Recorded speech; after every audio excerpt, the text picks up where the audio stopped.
Hello नमस्कार दोस्तों, स्वागत है आप सभी का आपके अपने यूट्यूब चैनल अपडेट बाय राज में। दोस्तों आज की वीडियो में बात करेंगे जनगणना 2011 और ओल्ड प्रीवियस क्वेश्चन। आप सभी के लिए बहुत ही महत्वपूर्ण वीडियो रहने वाली है दोस्तों।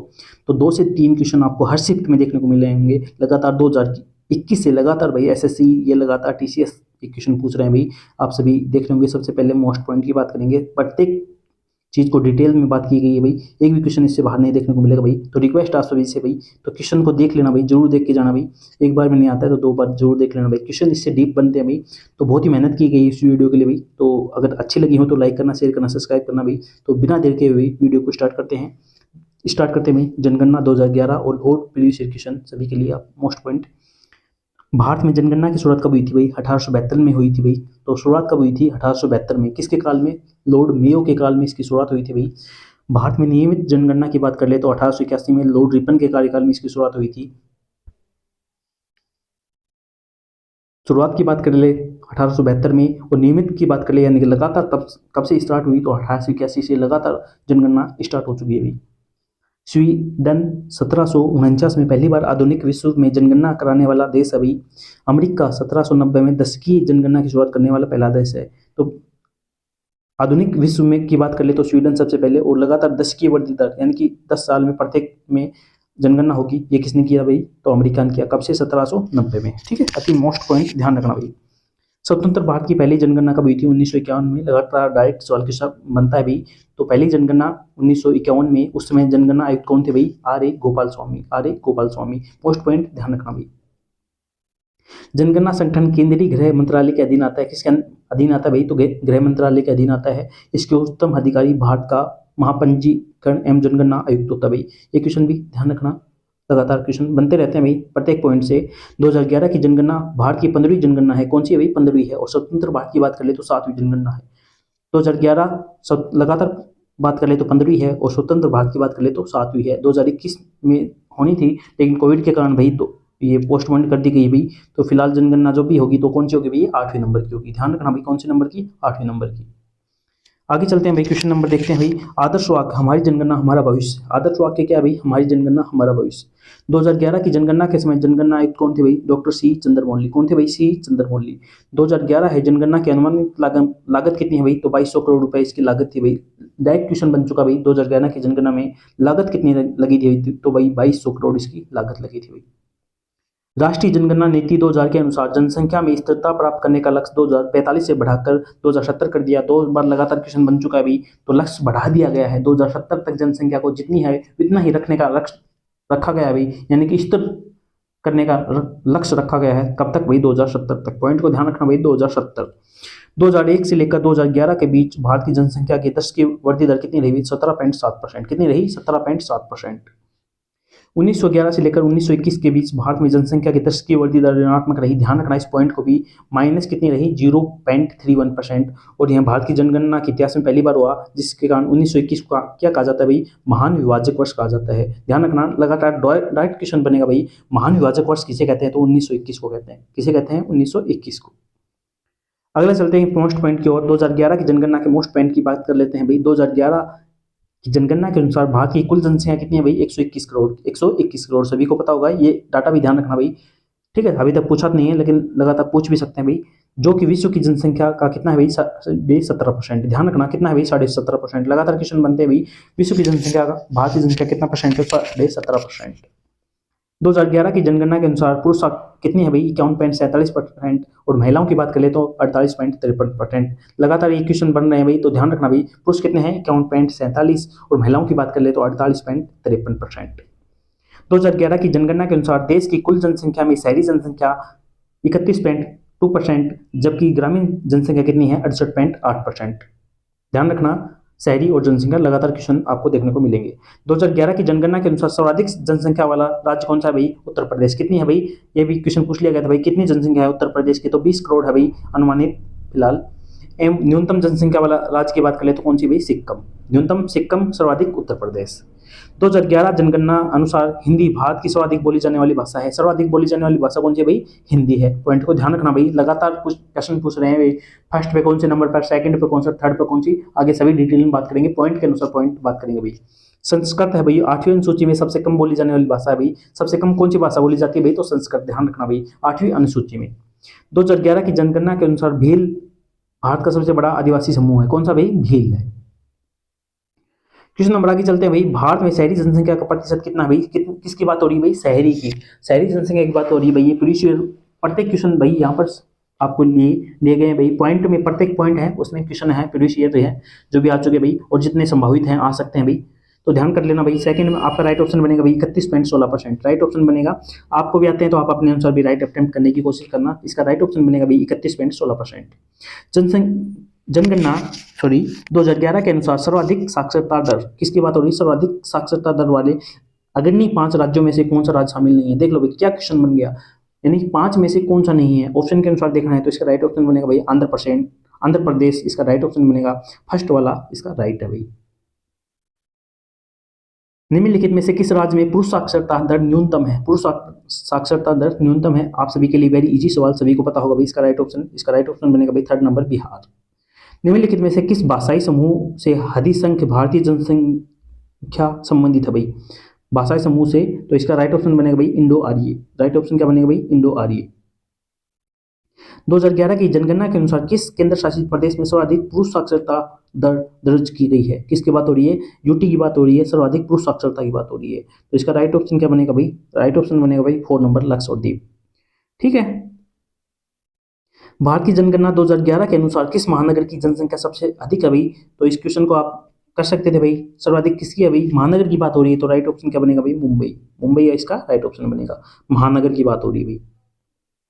आगे चलते हैं। 2011 की जनगणना के अनुसार निम्नलिखित में किस केंद्र शासित प्रदेश की साक्षरता दर सबसे कम है? किसकी बात हो रही है? यूटी में सबसे कम किसकी है भाई? तो राइट ऑप्शन क्या बनेगा भाई? दादर और नगर हवेली।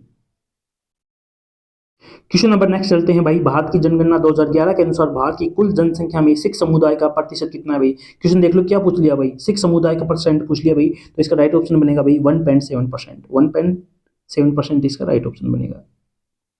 2011 की जनगणना के अनुसार भारत में ग्रामीण साक्षरता दर कितनी है भाई? ग्रामीण साक्षरता दर की बात हो रही है, तो ग्रामीण साक्षरता दर ऑप्शन के अनुसार देख लो भाई, ऑप्शन आपके अनुसार कितना आपको कंफ्यूज करने के लिए दिए गए भाई, तो राइट ऑप्शन क्या बनेगा भाई? 66.77, यानी कि 66.77% इसका राइट ऑप्शन बनेगा भाई। भारत की जनगणना 2011 के अनुसार भारत में तीसरी सर्वाधिक, कौन सी तीसरी सर्वाधिक बोली जाने वाली भाषा कौन सी है भाई? तो देख लो भाई, फर्स्ट, सेकंड और थर्ड, उसका परसेंटेज तीनों भी ध्यान रखना भाई, लगातार क्वेश्चन पूछ लिए गए हैं भाई। तो तीसरी बोली जाने वाली भाषा कौन सी है भाई? तो राइट ऑप्शन बनेगा इसका मराठी। पहले पर हिंदी, दूसरी पर बंगाली, तीसरी पर मराठी है। ठीक है, प्रत्येक पॉइंट डिटेल से बात करेंगे आगे वीडियो में, सभी के लिए वीडियो को ध्यान से देखते रहे भाई। 2011 की जनगणना के अनुसार भारत में निम्नलिखित में से किस राज्य की साक्षरता दर सबसे कम है? किस राज्य की साक्षरता दर सबसे कम है? तो राइट ऑप्शन क्या बनेगा इसका? बिहार, सभी को पता होगा, वेरी इजी सवाल। भारत में सर्वाधिक लिंग अनुपात किस राज्य का भाई? सबसे ज्यादा लिंग अनुपात किसका है भाई? तो ऑप्शन के अनुसार आप कर सकते थे, वेरी इजी सवाल भाई। तो किसका है भाई? केरल का। कितना है भाई? 1084। कितना है? 1084। उच्चतम महिला लिंग अनुपात की बात कर ले तो केरल 1084, उसके बाद पांडिचेरी है 1037 है भाई। ठीक है, यूटी में भी बात कर ले। न्यूनतम महिला लिंग अनुपात की बात करें तो केरल की भाई न्यूनतम, सबसे कम की बात कर ले तो कितनी है? 879। ठीक है, 2011 की जनगणना में भारत का लिंग अनुपात यानी ओवरऑल की बात कर ले तो कितनी है? 943। Right option. प्रत्येक क्वेश्चन आपके लिए वेरी मोस्ट। 1947 में स्वतंत्रता के समय भारत की साक्षरता दर कितनी थी भाई? देख लो क्या क्वेश्चन पूछ लिया, 1947 में कितनी थी भाई? तो राइट ऑप्शन क्या बनेगा भाई? 12%। क्वेश्चन बन सकता है भाई, ध्यान दे लेना भाई। ठीक है, और क्वेश्चन आया हुआ है भाई ये। ठीक है, सभी क्वेश्चन आए हुए हैं, कभी ये मत समझना कैसे भी क्या उठा दिया।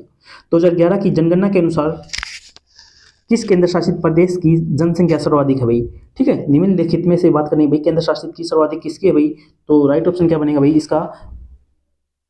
तो वेरी इजी सवाल आप सभी के लिए बन सकता था भाई, किस केंद्र शासित की? राइट ऑप्शन बनेगा भाई दिल्ली। फर्स्ट, सभी को पता होगा भाई दिल्ली की जनसंख्या कितनी है भाई? तो सर्वाधिक रहेगी दिल्ली। 2011 की जनगणना के अनुसार नगरीय जनसंख्या का कितना परसेंट है? नगरीय जनसंख्या का कितना परसेंट है? राइट ऑप्शन कितना बनेगा भाई? 31.16%। प्रत्येक ये देख लो, फर्स्ट में क्या आ गया था भाई? 31.2 दे रखा था, इसमें 31.16 दे दिया, तो राइट ऑप्शन क्या बनेगा भाई? 31.16। ठीक है फ्रेंड्स, वेरी मोस्ट क्वेश्चन। अब आगे देख लेते हैं, मोस्ट पॉइंट की बात कर लेते हैं। प्रत्येक ये क्वेश्चन है भाई, सभी प्रत्येक आपको लॉजिकली ठीक है। नई दिल्ली में साक्षरता दर कितनी है भाई, देख लो क्या क्वेश्चन बन गया भाई, नई दिल्ली में साक्षरता दर कितनी है भाई, तो 86.34%, 86.34%। भारत में सर्वाधिक लिंगानुपात किस राज्य का है भाई, तो केरल का, सभी को पता होगा। उच्चतम महिला लिंगानुपात की बात करें तो केरल और पांडिचेरी, सभी को पता होगा, 1084 केरल का, पांडिचेरी का 1037। 2011 की जनगणना में भारत का लिंगानुपात कितना है भाई, 943 है। न्यूनतम लिंगानुपात की बात कर ले महिलाओं की बात में तो हरियाणा का है भाई 879, सभी को पता होगा भाई। आगे बात कर लेते हैं भाई, 2011 के जनगणना के अनुसार सबसे कम लिंगानुपात वाला केंद्र शासित प्रदेश कौन सा भाई, तो दमन और दीव 618। ये पॉइंट ध्यान रखना भाई, 618 ये आंकड़े। 1947 में स्वतंत्रता के समय भारत की साक्षरता दर कितनी थी भाई, तो 12%, सभी हमने पता भी दिया होगा भाई। 2011 की जनगणना के अनुसार देश की साक्षरता दर कितनी है भाई, 74.04%। ओवरऑल की बात कर ले, जिसमें पुरुषों की कितनी है भाई, 82.14 पुरुषों की, और महिलाओं की बात कर ले तो 65.46%। ध्यान रखना ये आंकड़ा, एक एक पॉइंट आप सभी के लिए वेरी मोस्ट। अब आगे बात कर लेते हैं 2011 के अनुसार किस यूटी की जनसंख्या सर्वाधिक है भाई, तो क्रम में अनुसार तीनों क्रम ध्यान रखना भाई, ये नहीं है कि आप फर्स्ट को लर्न करके चल जाओ भाई, एक एक पॉइंट आपको मोस्ट है भाई। तो सबसे ज्यादा दिल्ली की, उसके बाद लक्षद्वीप, उसके बाद दमन और दीव की, ठीक है, तीनों ध्यान रखना भाई। केंद्र शासित प्रदेश में 2011 की जनगणना के अनुसार नगरीय जनसंख्या का कितना परसेंट है, तो 31.16%। तो कितने हैं भाई आंकड़े, तो 37.76 करोड़। ये आंकड़ा भी ध्यान रखना भाई, क्वेश्चन आ चुका है भाई। 2011 की जनगणना के अनुसार ग्रामीण जनसंख्या कितनी है भाई, तो 68.84%। डाटा की बात करें तो 83.28 करोड़। कितनी है भाई, 83.28 करोड़। महिला लिंगानुपात किसे कहते हैं भाई, तो प्रति 1000 पुरुषों पर स्त्रियों की संख्या क्या कहते हैं, लिंगानुपात कहते हैं, ठीक है। 1000 पुरुषों पर स्त्रियों की संख्या क्या कहते हैं, लिंगानुपात कहते हैं। किस दशक में भारत की जनसंख्या की वृद्धि ऋणात्मक रही, यानी कि नेगेटिव रही, तो 1911 से लेकर 1921 तक कितनी रही, 0.31%, यानी कि माइनस में रही। ये पॉइंट भी ध्यान रखना, क्वेश्चन आ चुका भाई। वर्ष 1921 को भारत के जनसंख्या के इतिहास में महान विभाजक वर्ष के रूप में जाना जाता है। क्वेश्चन डायरेक्ट बन चुका भाई, महान विभाजक वर्ष किसे कहते हैं भाई, तो 1921 को। 1951 के दौरान जनसंख्या वृद्धि दर 1.33 से घटकर 1.25 हो गई, इसलिए इसे लघु विभाजक वर्ष भी कहते हैं। किसे कहते हैं, लघु विभाजक वर्ष किसे कहते हैं, 1951 को। आगे बात कर लेते हैं भाई, आगे चलते हैं पॉइंट नंबर। पहली कृषि जनगणना कब हुई भाई, 1970-71 में हुई थी। क्वेश्चन बन चुका है। 11वीं कृषि जनगणना अब स्टार्ट हो गई भाई, 2022 से शुरू हो चुकी है भाई। विश्व कृषि जनगणना की बात कर ले तो 10 वर्ष में होती है भाई, कब होती है, 10 साल में अंतराल पर होती है। 2011 की जनगणना के अनुसार दूसरा सर्वाधिक अल्पसंख्यक समुदाय कौन सा भाई, दूसरा की बात कर ले तो कौन सा है, ईसाई है। कितना है, ईसाई है। पहले नंबर पर कौन सा है, देख लो भाई, मुस्लिम समुदाय की बात कर ले तो 14.2%। प्रत्येक पॉइंट भी ध्यान रखना भाई, ये प्रत्येक पॉइंट से क्वेश्चन बन चुके हैं भाई। क्वेश्चन बनता है कि भाई कितना है भाई, जैसे मुस्लिम समुदाय कितना है परसेंटेज में, उसके बाद ईसाई है भाई कितना है 2.3%, सिख कितना है 1.7, तीनों पूछ लिए गए हैं भाई, पॉइंट में भी ध्यान रखना। वैसे पूछ लिया है, पहले पर कौन है मुस्लिम, दूसरे पे ईसाई, तीसरे पे सिख, उसके बाद पॉइंट भी पूछ लिया है तीनों, ठीक है। तो नीचे के भी आप ऐसे मत सोचना नहीं आएंगे, तो नीचे के भी क्वेश्चन आप, मुझे लगता है कि भाई क्वेश्चन नेक्स्ट अब एसएससी ये दिल्ली पुलिस में पूछ सकता है भाई ये। तो बौद्ध की बात कर ले तो 0.7%, जैन की बात कर ले तो 0.4%, और पारसी की बात कर ले तो 0.006%। वेरी मोस्ट पॉइंट है भाई, ध्यान रख लेना। आगे चलते हैं, क्वेश्चन नंबर 2011 की जनगणना के अनुसार भारत में साक्षरता दर किस राज्य की सर्वाधिक है भाई, तो केरल की सबसे ज्यादा साक्षरता दर है भाई, सभी को पता होगा। सबसे कम की बात कर ले तो बिहार की है 63.82%। आंकड़ा ध्यान रखना भाई, 63.82%। भारत की कितनी है भाई, ओवरऑल की बात कर ले तो 74.04%, जिसमें पुरुष की कितनी है भाई 82.14, और महिलाओं की कितनी है भाई 65.46।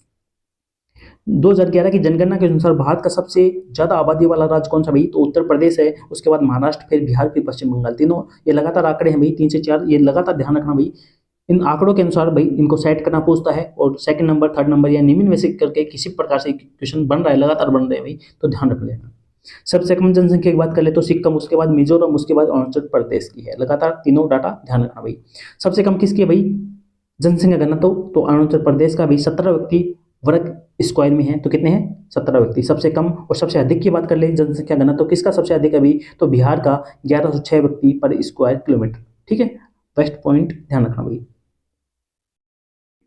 आगे चलते हैं, 2011 की जनगणना के अनुसार किस राज्य की 10 की वृद्धि दर सर्वाधिक है, तो मेघालय की है सबसे ज्यादा, ठीक है। उसके बाद अरुणाचल प्रदेश की है, उसके बाद बिहार की है भाई। ये पॉइंट भी डाटा भी ध्यान रखना भाई।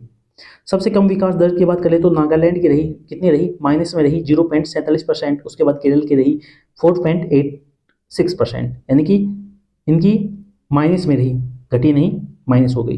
यानी कि कम हो गई बढ़ने की बजाय।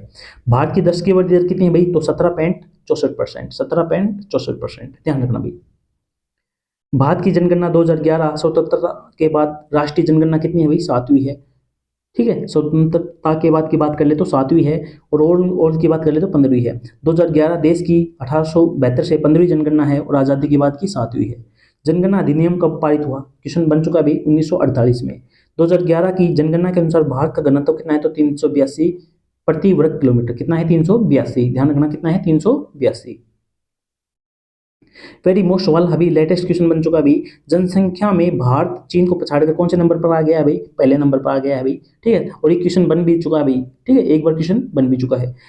अब क्वेश्चन क्या बन सकता है वो हम आपको बताएंगे भाई। संयुक्त राष्ट्र की the state of world population report 2023 के आंकड़ों के अनुसार भारत ने चीन को जनसंख्या के मामले में सेकंड कर दिया है, यानी फर्स्ट पर कौन आ गया है भाई, भारत आ गया है। रिपोर्ट के अनुसार भारत की वर्तमान जनसंख्या कितनी है भाई, 142.86 करोड़ हो गई है। कितनी, 142.86, और चीन की कितनी हो गई भाई, 142.57। ये डाटा कितना है भाई, डाटा को ध्यान रखना भाई, वो कितने का अंतर है ये भी ध्यान रखना। और क्वेश्चन क्या बन सकता है भाई कि ये रिपोर्ट किसने जारी की है, तो संयुक्त राष्ट्र की the state of world population report ने ये रिपोर्ट जारी की है भाई। तो ध्यान रखना भाई, ये दोनों क्वेश्चन है भाई, ध्यान रखना। कितनी जनसंख्या हो गई भाई भारत की, 142.86 करोड़। भारत में जनसंख्या विस्फोट की अवधि को किस अवधि के रूप में जाना जाता है भाई, तो 1951 से लेकर 1981। 1901 से लेकर 1921 की अवधि को भारत की जनसंख्या के विकास के लिए स्थिर चरण की अवधि के रूप में माना गया भाई। जनसंख्या विकास के लिए स्थिर रखी गई है भाई, ध्यान रखना। प्रत्येक पॉइंट आ चुका है भाई एग्जाम में। 1921 से लेकर 1951 के दशकों की स्थिर जनसंख्या वृद्धि दर के रूप में माना गया है भाई, तो स्थिर रखी गई भाई। 1951 से लेकर 1981 के दशकों में भारत की जनसंख्या विस्फोट हुई है भाई, बहुत ज्यादा बढ़ी हुई है, वृद्धि हुई है बहुत ज्यादा। कब से कब हुई है उसमें, 1951 से लेकर 1981 के बीच में। 1911 से लेकर 1921 के दशक में भारत की जनसंख्या की वृद्धि क्या रही भाई, माइनस में रही, यानी कि नेगेटिव रही। ठीक है, कितनी, 0.31%। ये पॉइंट भी ध्यान रखना भाई। 2011 की जनगणना के अनुसार देश में अनुसूचित जनजाति यानी कि एसटी की व्यक्तियों की संख्या कितनी है भाई, 40.43 करोड़, जो देश की कुल जनसंख्या कितना है, 8.6%। 2011 की जनगणना के अनुसार भील भारत का सबसे बड़ा आदिवासी क्षेत्र है। कौन है भाई, भील। 2011 जनगणना अनुसार हिंदी भारत की सबसे ज्यादा बोली जाने वाली भाषा है। कौन सी भाई, हिंदी है। उसके बाद क्रम में ध्यान रखना भाई, कितनी है भाई, हिंदी को मातृभाषा के रूप में बोलने वाले की संख्या कितनी है भाई, 43.63%, 43.63। ये पॉइंट भी ध्यान रखना। और क्रम की बात कर ले तो सबसे ज्यादा हिंदी है, उसके बाद बंगाली, उसके बाद मराठी, उसके बाद तेलुगु। ये क्रम भी पूछ लिया गया है भाई, और उसके बाद परसेंटेज भी पूछ लिया गया है। या परसेंटेज आपको दिखा देते हैं भाई।